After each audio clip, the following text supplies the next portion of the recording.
I know it's kind of not the time to talk about the Tomb Raider, but I got nostalgic recently, and there's also another video that's gaining popularity on my channel about strong women, so you can check it out. But today we're gonna talk a little bit about games and about the movies. Which Lara Croft is the best? And if it's really worth making live-action adaptation of the games.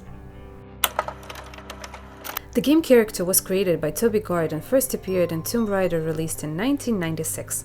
Lara Croft is presented as a female archaeologist, smart and athletic, who often risks her life in places full of danger, ancient ruins, tombs, where many traps and puzzles await her, as well as a huge number of various enemies, rival archaeologists, bandits, dangerous animals, including dinosaurs and many mystical creatures.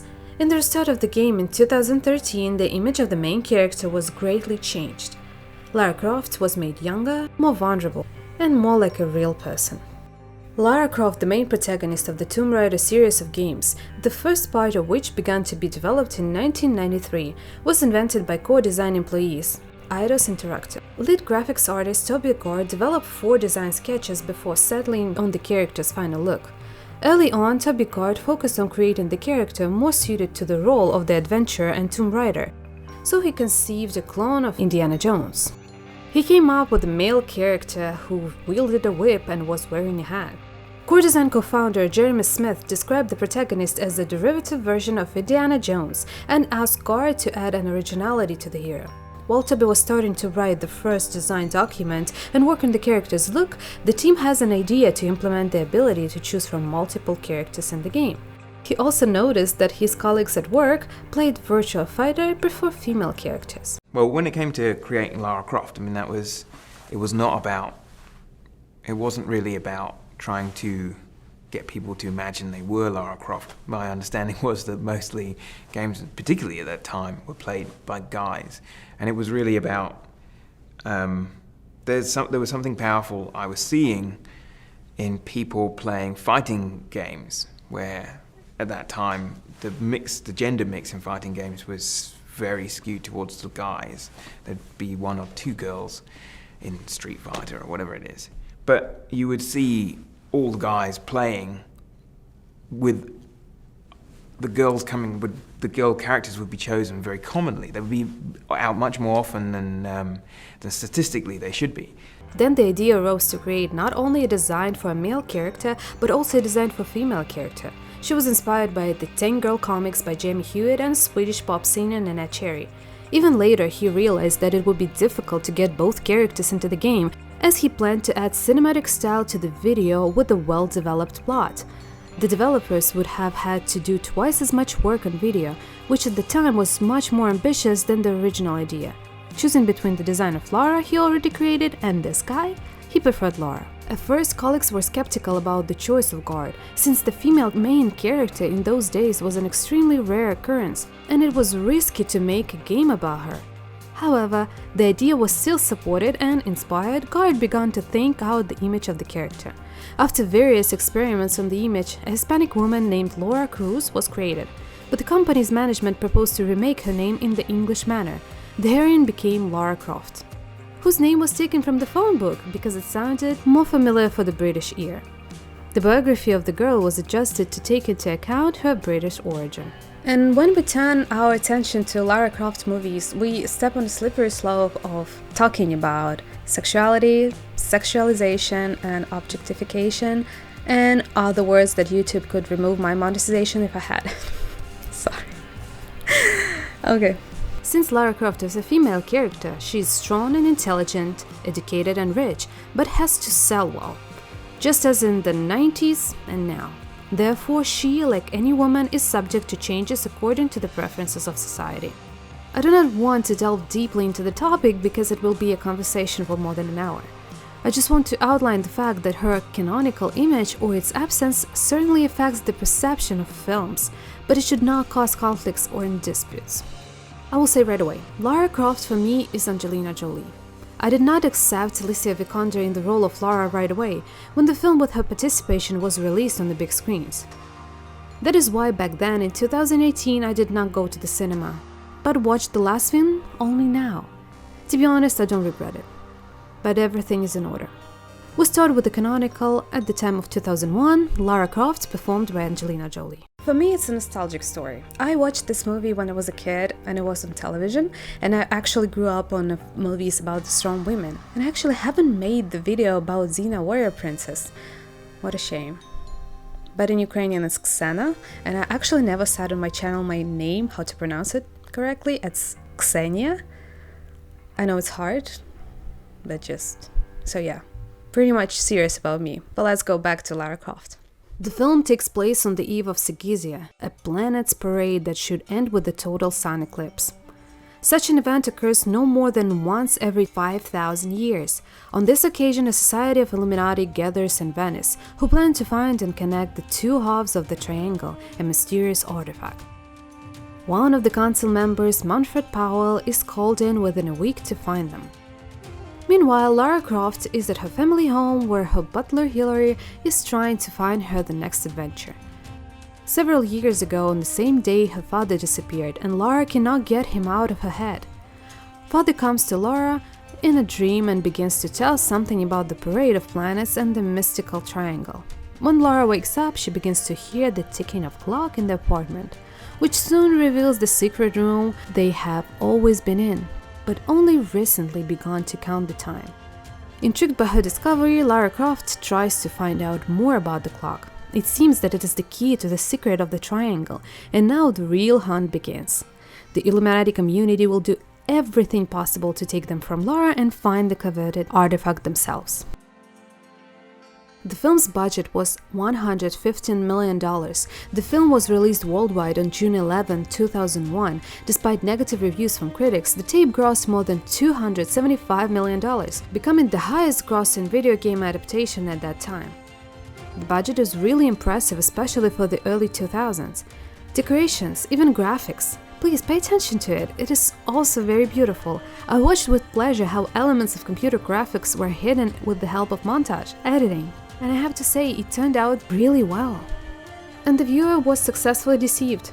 Shaking of the picture, fast transitions, all this extremely successfully masked the already good graphics for the beginning of 21st century. As for the plot, well, it's quite trivial, but at the same time interesting.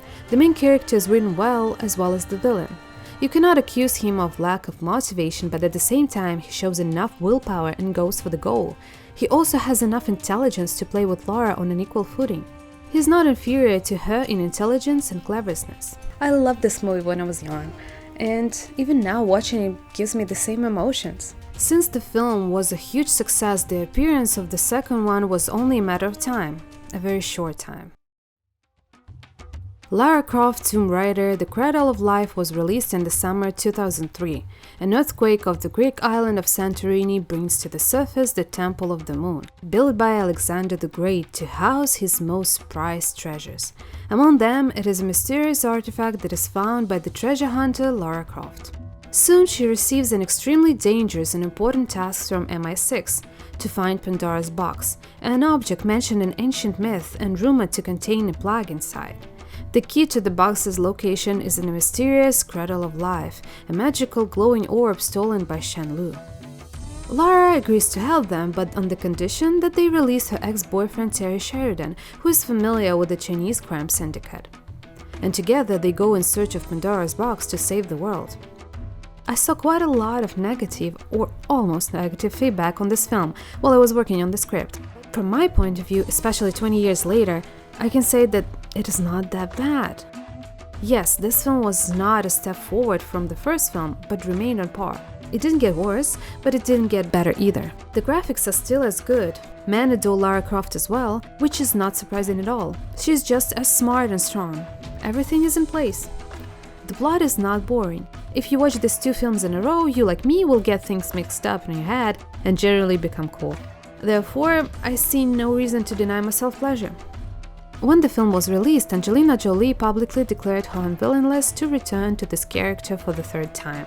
Despite this, certain preparatory work on the part of the film studio still went on and was stopped only at the beginning of 2004, when it finally became clear that the film did not live up to expectations. And here we reach the last movie about Lara Croft.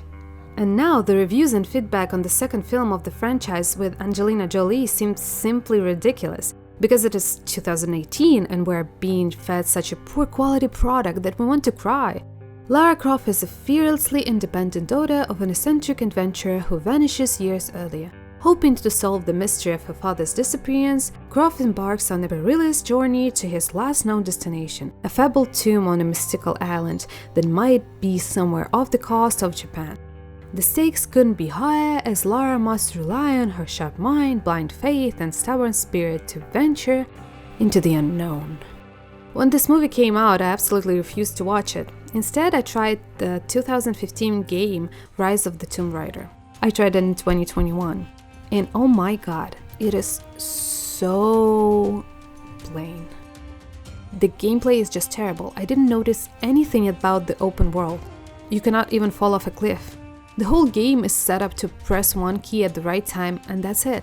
Of course, after Assassin's Creed Odyssey and The Witcher 3 Wild Hunt, it was just a mockery. I sat in front of a computer and thought to myself, what am I doing here? And besides, the game will do everything to turn an ordinary run into a challenge, because increasing the difficulty of the game will just play against you in the moments when you need to grab the ledge, and that's it. I struggled for maybe an hour and turned it off, never turning it on again. Why did I mention this now? Because this movie literally copies the atmosphere and even scenes from the game. I don't know about the plot because I haven't played the game fully, but the plot of the film, well, it's terrible. The most interesting thing that the graphics in the film are absolutely game-like. Yes, it is good, maybe it's even intended to make the graphics elements close to the game ones, but because of this, CGI is so visible in the action scenes that you seem to fall out of watching the movie, unlike the same films of the early 2000s. Paradox. You might say I'm nitpicking, and yes, I find fault with it, and I have every right to do so. We live in the free world with the right to express our thoughts and impressions. The film is 1 hour 40 minutes long. It is so difficult to watch it as if it lasts 2.5 hours. The plot itself is watery, meaning it's just fillers and no actual value. It is illogical, somewhat crooked and torn. In a word, uninteresting. The actors are some kind of plastic. Lara is shown as young and fearful. Yes, it should make her more human, but what kind of humanity is that when you think of Lara Croft dealing with the almost supernatural? Fiction, which has a common border with fantasy. To be honest, I don't like this character at all. Yes, this Lara is canon at the time of the mid-2010s, and this is a fact. But as the main character of the film, she is very weak. She does not carry the plot on herself, not at all. I'm a bit confused about how old the character was in the Angelina Jolie movies, but she's pretty young. Angelina herself was about 25 years old at the time of filming. And Lara, played by Alicia Vikander, is 21 years old. That is, yes, there is a difference, but still, these are just different characters. At the end of the film, you can come to terms with the fact that you see Lara Croft on the screen in front of you. But after watching the films of 2000s, you don't even want to think about this, the newest one. Therefore, I would advise you not to waste your time on it. Seriously, it's not worth it. I would be really interested to know if you watched the movies with Angelina Jolie and the one with Alicia Vikander, and how do you like them? In conclusion, I would say that Lara Croft is a really interesting character and she deserves popularity, development, but not parasitizing. Watch only good movies and play good quality games.